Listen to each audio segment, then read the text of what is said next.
मैं सिर्फ ये बात कह रहा हूँ कि देखिए ये इस तरह ना ये मुल्कों के ताल्लुकात बड़े हम अपने जी से टूरिस्ट नहीं भेजेंगे, वो तबाह हो जाएगा। टाटा ग्रुप ने अनाउंस किया है कि वो लक्षद्वीप में इन्वेस्टमेंट करने जा रहे हैं 1,000 करोड़ की। India to build new airport at Minicoy Islands in Lakshadweep. Will be deploying fighters there too. So India now moving ahead with plans to develop a new airport at the Minicoy Islands in Lakshadweep. अगर Tata group और अंबानी चाहे ना तो उस जजीरे को खरीद लें। उनमें इतनी सख्त है, उनमें इतनी हिम्मत है, उनके पास इतना पैसा है कि वो मालदीव को ही खरीद ले। एक कैंपेन देख रहे होंगे बायकॉट मालदीव्स। लक्षद्वीप में टाटा ग्रुप 2 ताज ब्रांडेड रिजॉर्ट बनाने जा रहा है अरबों रुपए का। कुछ जगहों पे डिप्लोमेसी बड़ी ज़रूरी होती है। डिप्लोमेसी से आप रिस्ट्रेन करते हैं, आप कहीं रिएक्ट करते हैं, कहीं बात करते हैं। 2004 के अंदर सुनामी में मालदीव तबाह हो चुका था, बर्बाद हो चुका था। सबसे पहले कौन पहुंचा? इंडिया पहुंच गया।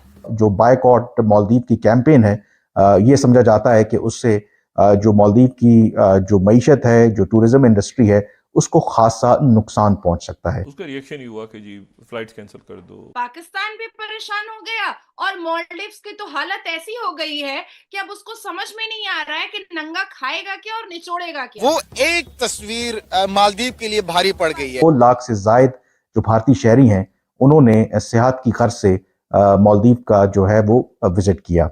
तो इस एतबार से जो बायकॉट मालदीव की कैंपेन है, ये समझा जाता है कि उससे जो मालदीव की जो मईशत है, जो टूरिज्म इंडस्ट्री है, उसको खासा नुकसान पहुंच सकता है। इस वक्त जहां कहीं नजर डाले सोशल मीडिया पर एक ही खबर, एक ही ट्रेंड गर्दिश कर रहा है, India versus Maldives, Lakshadweep versus Maldives. Maldives और लक्षद्वीप को लेकर बहुत सारी खबरें जो हैं वो सामने आ रही। समझ नहीं आ रहा कि किस खबर को कवर करें और किस खबर को छोड़ दें, कौन सी खबर जरूरी है और कौन सी खबर गैर जरूरी। लेकिन अब लक्षद्वीप को लेकर एक बहुत बड़ी खबर सामने आई है।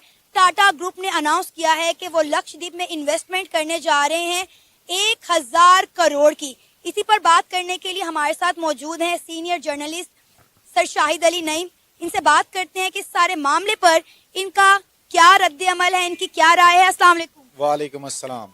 सर, सबसे पहले बहुत शुक्रिया कि आपने अपना कीमती वक्त निकाला हमारे इस प्रोग्राम में अपनी कीमती राय का इजहार करने के लिए। सर, ये जो इस वक्त जंग छिड़ी हुई है मालदीव्स वर्सेस इंडिया, क्या कहेंगे आप इस जंग को लेकर? क्या मालदीव्स इस कंडीशन में है कि इंडिया के साथ इस जंग को जो है वो बर्दाश्त कर सके?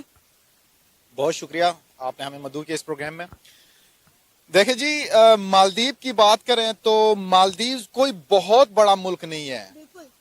ये तो एक जजीरा है, चारों तरफ पानी, बीच में छोटा सा एरिया है। लेकिन वहां के सदर जो 1 साल पहले हुए इलेक्शन में जीते थे, मुइजून का नाम है, मोहम्मद मुइजून का नाम है। जीतने के बाद लोगों में अपना नाम तो रोशन कर गए, लेकिन हकीकत इसके बरक्स है। अब इसको समझने के लिए माजी में जाना पड़ेगा। 1988 के अंदर कू हुआ तो सबसे पहले हेल्प के लिए मालदीव कौन पहुंचा? इंडिया पहुंचा। इसी तरह 2004 के अंदर सुनामी में मालदीव तबाह हो चुका था, बर्बाद हो चुका था। सबसे पहले कौन पहुंचा? इंडिया पहुंच गया। इसी तरह 2014 के अंदर आग लगने से पानी की किल्लत वहां पे आ गई, वाटर स्कार्सिटी आ गई, तो सबसे पहले वहां कौन पहुंचा? इंडिया पहुंचा। इसी तरह 12 घंटे के अंदर million of tons of water उन्होंने मालदीव में पहुंचा दिया। अगर माजी देखा जाए तो आपका हमेशा सबसे करीबी 600 किलोमीटर भी नहीं है मालदीव इंडिया के दरमियान एरिया, तो वहां पे सबसे पहले आपकी हेल्प को कौन पहुंचा? इंडिया पहुंचा। तो आप उसी दोस्त के साथ आप दुश्मनी निभा रहे हैं। और दूसरी आपकी इकोनॉमी देखें, इकोनॉमी सबसे कम है। खैर, हम तो, हमारी तो मालदीव से बहुत ज्यादा है, इवन हमारा कराची जितना शहर भी नहीं है, वो कराची जितना शहर भी नहीं है। लेकिन वहां पे टूरिज्म एक बड़ा बेहतरीन हब है, जिसको लेके मालदीव आज अपना नाम पूरी दुनिया में मनवा रहा है कि भाई देख, हमारी टूरिज्म बहुत अच्छी है। लेकिन अब ये भी देखें कि 2023 के अंदर मालदीव ने सिर्फ और सिर्फ टूरिज्म को लेके $500 मिलियन कमाए थे। और आपको पता है कि मालदीव को सबसे ज्यादा टूरिज्म कौन देता है? इंडिया। हर साल 3 लाख से ज्यादा इंडियंस जो हैं वो मालदीव जा, तो आपको क्या लगता है अब इतना बड़ा ग्रुप इन्वेस्टमेंट करने जा रहा है लक्षद्वीप में, तो लक्षद्वीप का फ्यूचर आप क्या देख रहे हैं? देखें, एक मीम वायरल हुई थी जिसके अंदर अंबानी भगवान के सामने हैं, तो लिखा हुआ था कि भगवान जो चाहिए हमसे ले लें। तो अब मालदीव को चाहिए कि वो एक दफा अपने ताल्लुकात बेहतर करें, इसके उनके लिए बेहतर है।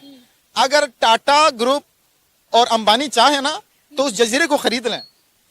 उनमें इतनी सख्त है, उनमें इतनी हिम्मत है, उनके पास इतना पैसा है कि वो मालदीव को ही खरीद ले। यार 2 ग्रुप्स अगर आपको खरीद सकते हैं जो चांद पर जा चुके, कम से कम यार उनके नक्शे कदम पर तो चलो, आप दुश्मनी मोल ले बैठे हैं। अब जो है उन वुज़रा को भी मुअत्तल कर दिया गया है मालदीव की जानिब से। इस मसले को कूल डाउन करने की काफ़ी कोशिश की जा रही है, लेकिन जो इंडियंस हैं वो काफ़ी एंग्री हैं, वो काफ़ी एग्रेसिव हैं कि हमारे पीएम को जो है वो टारगेट क्यों किया गया। क्योंकि आपको पता है ये इंडियन एक ऐसी कौम है, जब भी इनके मुल्क के ऊपर या इनके पीएम के ऊपर बात आती है तो ये यकमुश्त हो जाते हैं, इनमें यूनिटी देखने को मिलती है। और अभी भी यही हो रहा है। लगातार आपको पता है कि मालदीव की जो फ्लाइट्स थी आने वाले कुछ महीनों की, वो तमाम सस्पेंड कर दी गई हैं।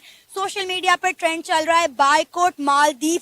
और देखिए कि मालदीव की इकोनॉमी को एक बहुत बड़ा धचका है, इंडियन ने हिला के रख दिया कि तुम लोगों ने पंगा किसके साथ लिया भाई। बिल्कुल, इसमें कोई दो राय नहीं है। रिसेंटली जब इंडिया के साथ इनके ताल्लुकात खराब हुए तो इनका एक वाटर रिजॉर्ट है जहां पे हर साल इंडिया से लोग वहां जाते हैं, विजिट करते हैं, और उसकी जो ओवरऑल मेंटेनेंस और सस्टेनेबिलिटी की जिम्मेदारी है वो मालदीव हुकूमत की है। तो उसको इस बार इन्होंने रेनोवेट करने से, उसको सस्टेन करने से, मेंटेन करने से इनकार किया, जिसकी वजह से उनको नुकसान हुआ। इंडिया को क्या फर्क पड़ता है? मैंने पहले ही आपको जिक्र किया कि इंडिया के ये अगर 2 ग्रुप्स मिल जाए टाटा और अंबानी, तो अल जजीरा उनके पूरे जजीरे ही खरीद ले।